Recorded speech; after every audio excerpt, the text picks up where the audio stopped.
So aside from your standard chain stores, almost all these stalls are essentially closed. They're empty, nothing there, minimal foot traffic in these malls.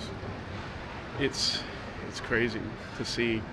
This is the stuff that I grew up on, coming out to the mall, hanging out with my friends.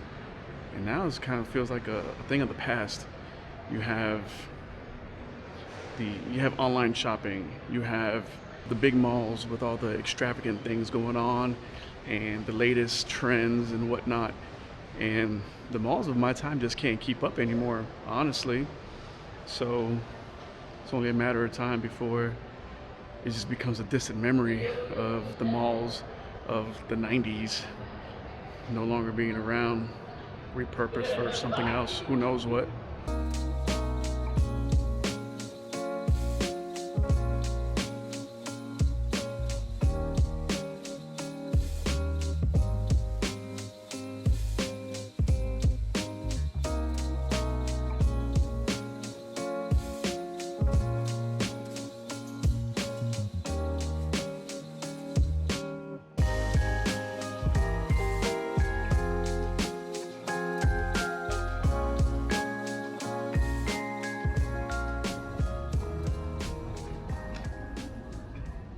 Feels so eerie being in a quiet mall.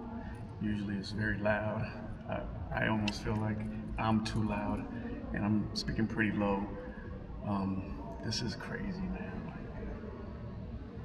This is crazy empty. I'm at a loss for words, man. This is so interesting to me.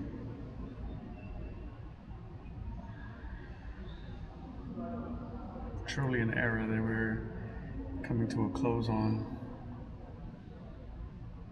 Jeez.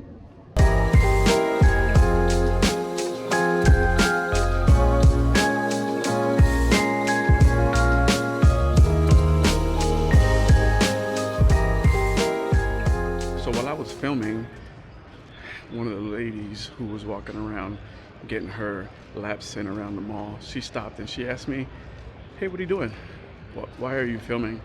And I was telling her why. I was documenting this mall that's on its way of being closed and shut down. And she told me that back in the day, in its prime, this mall used to be amazing. You know what I'm saying? Constantly full from opening to close. And it was a time to be had here. So I think it was pretty cool to speak to somebody who was around during that time.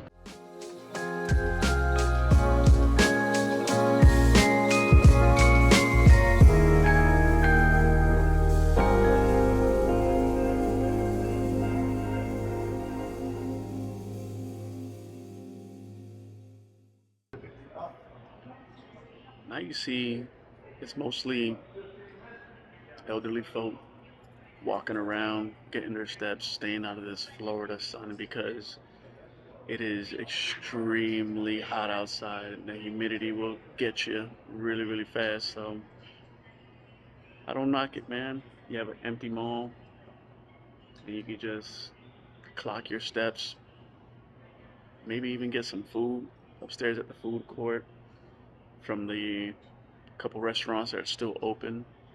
But other than that, man, it's not a whole lot going on. You got multiple jewelry stores. Nobody's buying jewelry. You mostly see people on their phones. Really sobering, man.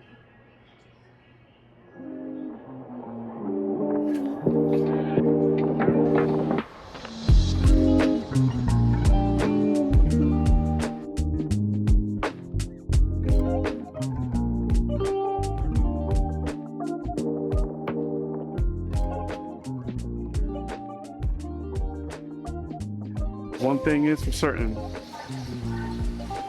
when I'm at the mall, I'm for sure gonna get me some bourbon chicken. That is a must do. How you doing? Oh yeah, I'm coming straight to you. Okay. Woo.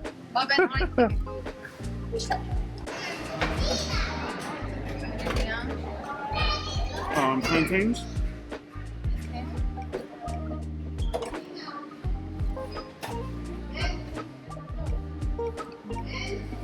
Okay.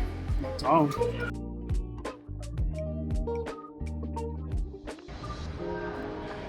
Bourbon chicken. Let me tell you a story, man. When I moved to Florida, backtrack a little bit. So I was born in Massachusetts, and I moved to Florida when I was 6 with my family. I went to the mall with my mom and my brothers, and it was the first time I had bourbon chicken. And I promise you, since I was 6 years old, there was not a single time when I went to the mall that I could not have bourbon chicken. It was like, it was mandatory. I may not have bought anything, but I was gonna leave with some bourbon chicken. That is for sure. Man, let's dig in.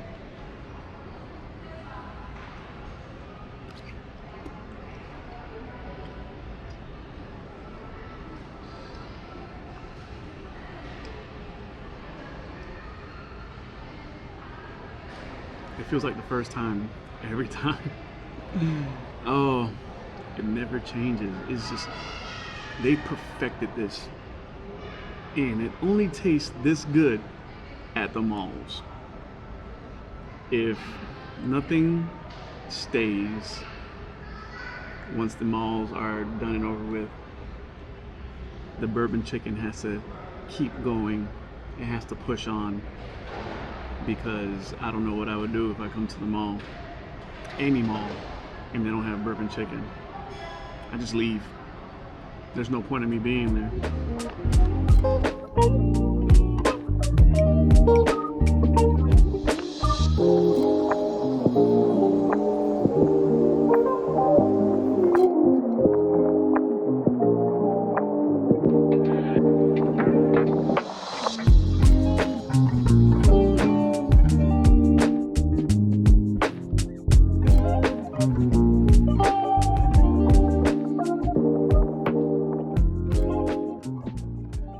All right, man.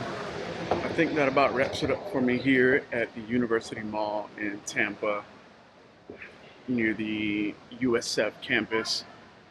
I had a good time walking around and just exploring and witnessing history, essentially, and archiving, documenting.